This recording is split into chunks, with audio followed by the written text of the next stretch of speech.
मुलगा मुलगी दोघेही एकाच गावातले असल्याने लग्न गावी होतं. साखरपुडा, लग्न, हळद उतारणे असे आठवड्यावर प्रोग्राम ठरले होते. मी ही बातमी ऐकून खूप खुश झालो.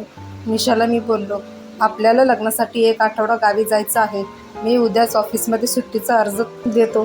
ती तणतणून 1 आठवडा कशाला बोलू लागली. साखरपुड्याच्या आदल्या दिवशी जाऊ असं बोलू लागली. मी म्हटलं, नाही, मला मदतीला लवकर जायचं आहे. आमच्या घरातलं शेवटचं लग्न आहे. तेवढाच राजवीर पण छान राहील सगळ्यांबरोबर.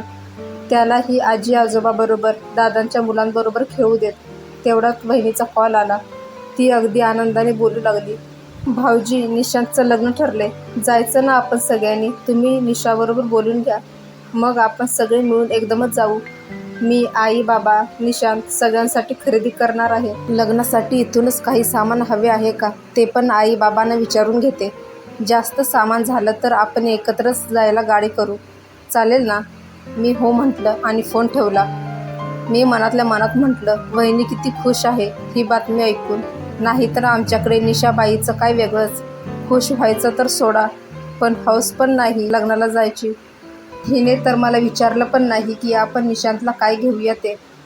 निशाला नुसता मोठेपणा करायला हवा त्या बिल्डिंगमधल्या मैत्रिणींबरोबर. आज हिने हे घेतलं, आज तिने ते घेतलं, ह्याचाच चर्चा नुसत्या बायकांच्या. तरी देवाच्या कृपेने घरात सर्व सुख सोयी आहेत. कपडे धुवायला वॉशिंग मशीन आहे, TV, फ्रीज सगळे आहे. तरी ही बाई जरा समाधानी म्हणून नाही. वहिनी तर आई बाबांना काय काय घ्यायचं ह्याचा पण विचार करत आहे. निशाने ह्या 3-4 वर्षात कधी चुकूनही आईला दिवाळीला सुद्धा साडी घेऊया असं म्हटलं नाही. हिला कायम स्वतःचीच पडलेली असते. मला पण कधी वाढदिवसाला हौशीने काही घेतलं नाही हिने. मी निशाला बोललो, मला त्याला लग्नासाठी थोडी पैशांची मदत पण करायची आहे. त्यामुळे ह्या महिन्यातील खर्च काटकसरीने कर. तर तिने लगेच बडबड चालू केली, कशाला तुम्हाला मदत करायला हवी? ते आहेत ना नोकरीला. आणि बाबांची पण पेन्शन आहेच ना. त्यांनी साठवले असतील पैसे लग्नासाठी. मी निशाला म्हटलं, मी मोठा भाऊ म्हणून माझी काही कर्तव्य आहेत ती मला करावीशी वाटतात. बाबांना काही तेवढी भरपूर पेन्शन नाही. तिने बडबड चालू केली, इथे मी जरा जास्तीचे पैसे मागितले की तुम्ही ना एवढे कशाला असं बोलत राहता.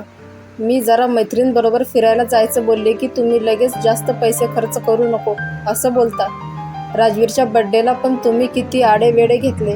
कशाला थाटात बड्डे असं. मी ओरडून बोललो, अगं बरोबरच आहे. बर्थडे थाटात करून लोकांना तो खोटा मोठेपणा दाखवण्यात मला कसलाच रस वाटत नाही. तुला त्यात कसला आनंद मिळतो देवच जाणो. ती चिडली. मी बोलू लागलो, लग्न झाल्यापासून मी तशी आईबाबांना खास अशी कसलीच मदत केली नाही. राजवीर झाल्यापासून तर 2.5 वर्षात मी 1ही रुपया गावी दिलेला नाही. मी लग्नाला थोडे पैसे देणार. निशा फुगून बसली. माझ्याबरोबर कमी बोलू लागली. तरी पण मी भावाला जास्त नाही पण 10,000 द्यावेत हा विचार पक्का केला. लग्न जवळ आलं. मी आणि दादाची फॅमिली असे आम्ही 7 जण होतो म्हणून जाण्यासाठी गाडीच ठरवली.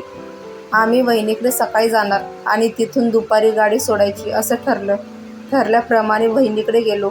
तिने खूप सामान घेतलं होतं गावी लग्नासाठी.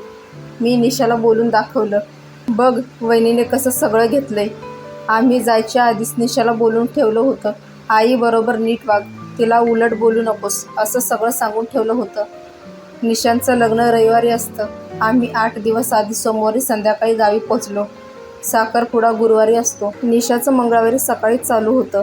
मी इथे आली तर आईकडे 1 दिवसासाठी जाऊन येते. मी ओरडून बोललो, अगं नंतर जा आरामात, आता कामाच्या गडबडीत कुठे माहेरी चाललीस. निशा ऐकेना. मी लगेच उद्या येते ना अशा मला विनवण्या करू लागली. एक तर घरात लग्नासाठी पाहुणे आलेले होते. आईच्या चुलत बहिणी, काका, मामा सगळे एक एक करून येत होते. मी नको जाऊस असं निशाला म्हणत होतो पण निशा चिडू लागली. उगाच लग्न घरात गोंधळ नको असं मला वाटू लागलं.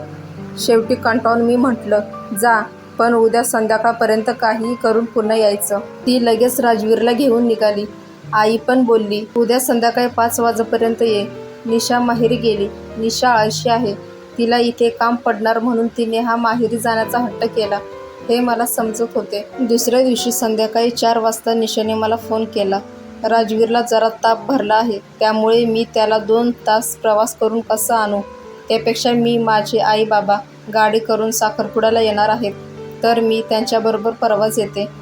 मी फोनवरच संतापलो. अगं तू पण ना, त्याला कशाला घेऊन गेलीस? त्याला उगाच पाठोपाठ प्रवास केल्यामुळे त्रास झाला असेल. मी फोनवर ओरडतोय. ते ऐकून आई, बाबा, दादा सगळे आले. आईने फोन घेतला आणि आई बोलली, बरं ठीक आहे, तू राजवीरला डॉक्टरांकडे घेऊन जा बघू आधी. त्याला उद्यापर्यंत आराम पडू देत. उद्या साखरपुड्याला मात्र लवकर ये. निशाने हो बोलून फोन ठेवला. मी मात्र खूप चिडलो होतो. मला वाटत होतं निशा खोटं बोलते, पण आपलीच बायको, आता कुणाला काय बोलणार.